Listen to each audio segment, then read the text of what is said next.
আজকের এই ভিডিওটা শুধুমাত্র পাংশাবাসীদের জন্য বিশেষ দ্রষ্টব্য, শুধুমাত্র পাংশাতে আমরা যারা বসবাস করি পাংশার সন্তানদের জন্য। আজকে একটি ভিডিও আমি দেখলাম যে বিভিন্ন সামাজিক যোগাযোগ মাধ্যমে ছড়িয়ে পড়েছে। সেটা হচ্ছে পাংশা সদর হাসপাতালের ভিতরে একজন স্ত্রী তার স্বামীকে মারছে। আমার প্রথম প্রশ্ন হচ্ছে, একটা হাসপাতালের মধ্যে মারামারি কিভাবে হয়? এবং আমি ওখানে দেখলাম যে মারামারিটা অনেকেই দেখতেছে এবং ওখানে মনে হলো যে একজন পাংশা হাসপাতালের একজন সার করতেছিল, কেউ একজন অফিসার মনে হয় ওখানে ছিল।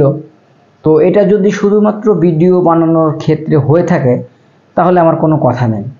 আর যদি সত্যি সত্যি মারামারি হয় তাহলে আমি প্রশাসনকে দৃষ্টি আকর্ষণ করব যে একজন হাসপাতালের মধ্যে এই বিশৃঙ্খলা কিভাবে হয়, এটা আমার প্রশ্ন থেকে গেল। দ্বিতীয়ত, এই ভিডিওটা যারা করেছেন পাংশার সাংবাদিকতা সব সাংবাদিক না, আমি কাম টু দ্য পয়েন্ট আমি বলে যাচ্ছি। পাংশার রিপিট করতেছি, পাংশার সকল সাংবাদিক না, কিছু সাংবাদিক আছে চটি সাংবাদিক পাংশার। তো তাদের কাজ হচ্ছে পাংশার যত নেগেটিভ জিনিস আছে সেটাকে প্রেজেন্ট করা। যত নেগেটিভ জিনিস, তার মধ্যে হচ্ছে কার ঘরে কে ঢুকছে, কার বেড়ার মধ্যে কে ভাঙছে, কার বউ কার সাথে চলে গেছে, এগুলো হচ্ছে নিউজ।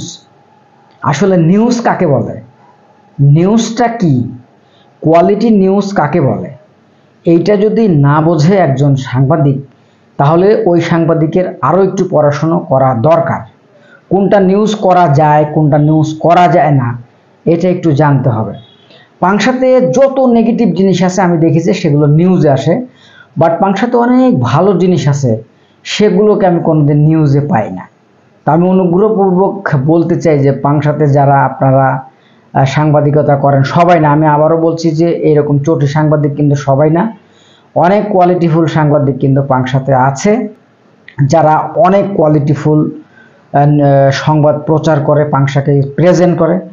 কিন্তু কিছু কিছু সাংবাদিক যেগুলো আছে চটি সাংবাদিক, হ্যাঁ, যে কার বোর সাথে কে চলে গেছে, কার সাথে কার প্রেম হয়েছে, কে কার হাত ধরে ঘুরতেছে পার্কে, এই জাতীয় নিউজ পাংশার নামে এটা কিন্তু একটা প্রোপাকাণ্ড ছাড়ানো হচ্ছে পাংশাকে নেগেটিভ।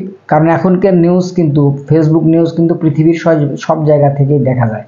তো একটা জিনিস যখন প্রেজেন্ট করবেন তখন অনেক কিছু চিন্তা ভাবনা করতে হয়। নিজের এলাকা, সেই এলাকার অনেক কিছু আছে যে অনেক নিউজ করা যায় না, ঠিক আছে?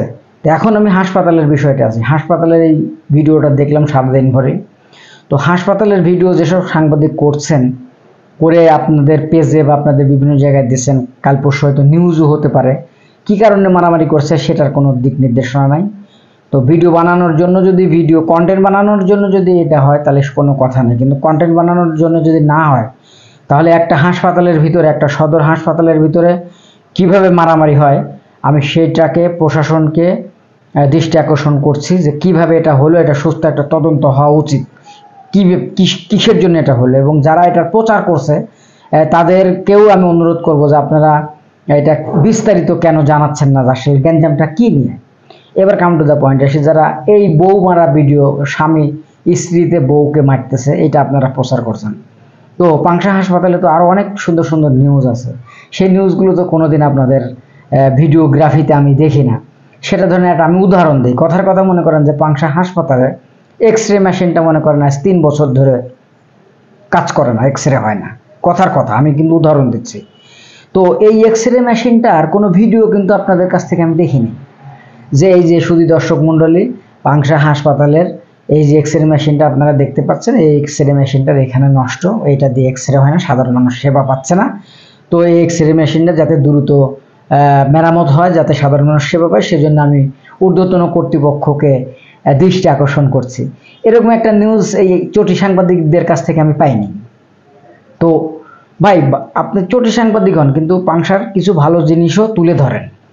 পাংশাতে অনেক ভালো জিনিস তুলে ধরা আছে। তপু স্যার পাংশার ক্রিকেটের জন্য, পাংশা ক্রিকেটের জন্মদাতা বলা হয় তপু স্যার। তপু স্যারকে নিয়ে তো কোনোদিন একটা ফিচার নিউজ দেখলাম না। আপনার ভিডিওগ্রাফিতেই করেন, আপনার ফেসবুকেই দেন তপু স্যারকে নিয়ে যে একটা ছোট্ট একটা সাক্ষাৎকার, যে স্যার আপনি কীভাবে শুরু করছিলেন। তারপরে শচীনন্দন স্যার, ক্রীড়া স্যার, উনি বেঁচে আছেন কিনা আমি এখন জানি না, যদি বেঁচে থাকে। পাংশার একজন নিভৃতকারী সাংবাদিক হচ্ছে রঞ্জু ভাই। রঞ্জু ভাইকে নিয়ে আপনাদের কোনোদিন কোনো এক পাতার একটা নিউজ দেখে নেই, হাফ পাতার একটা নিউজ দেখে নেই, বা একটা ভিডিওগ্রাফিতে 5 মিনিটের একটা ভিডিওগ্রাফিতে কিন্তু ওনাকে নিয়ে তুলে ধরা, এগুলো হচ্ছে অনুপ্রাণিত হয় মানুষ এগুলো দেখলে। এবং পাংশাতে বহুত ছোট ভাই আছে যারা দিনের পর দিন রক্ত দিচ্ছে, সেবামূলক কাজ করছে, মানুষের ঘর তুলে দিচ্ছে, যেসব গরিব মানুষ চিকিৎসা পায় না তাদের ফান্ড কালেক্ট করে, আমি যতটুকু জানি ফান্ড কালেক্ট করে তাদেরকে চিকিৎসা দেয়। এরকম যারা কাজ করে সেরকম একটা ইয়াং ছেলেকে আনেন আপনার ভিডিওগ্রাফিতে, এনে ওর অভিজ্ঞতাগুলো শেয়ার করেন, যেটা দেখলে মানুষ অনুপ্রাণিত হয়ে ভালো কাজটা করবে। আপনারা কি করতেছেন, কার বউ কারে মারছে, কার বউতে স্বামীরে মারছে, এগুলো নিউজ আপনারা পাংশার নিউজ, বাজে নিউজগুলো, যত খারাপ নিউজ, কোন স্কুলের ভিতরে কোন টিচার ধরা পড়ছে, এগুলো নিউজ খুঁজে বেড়ান আপনারা। এগুলো খুঁজে খুঁজে এই পাংশাটাকে আপনারা মানুষের সামনে নেগেটিভ এবং পাংশা যে একটা বাজে জায়গা আপনারা সেটা প্রমাণ করার চেষ্টা করতেছেন। কোয়ালিটিফুল সাংবাদিক হন, শিক্ষিত সাংবাদিক হন, তাহলেই হচ্ছে আপনার দীর্ঘদিন টিকে থাকবেন। আশা করি আমার কথাগুলো খারাপ লাগবে, ভালো লাগতে পারে, খারাপ লাগতে পারে, কিছু যা আসে না। তো আমি চাই যে পাংশার সাংবাদিকতা সেই উচ্চ শিখরে যাক, যে পাংশাতে অনেক গুণী সাংবাদিকের জন্ম হয়েছে, এখানে রোকনুজ্জামান দাদা ভাইয়ের মতো মানুষের জন্ম এখানে। তো এই জায়গা থেকে যদি একটা বাজে সাংবাদিকতা যদি প্রেজেন্ট হয় এই ডিজিটাল যুগে, এটা আসলে খুবই বাজে একটা জিনিস। যাক, ভিডিওটা বড় হয়ে যাচ্ছে। ধন্যবাদ সবাইকে। সকল সাংবাদিক ভাইদের জন্য শুভকামনা থাকবে। এবং ভাই আপনারা ভালো ভালো অনুপ্রাণমূলক সাংবাদিকতা করেন।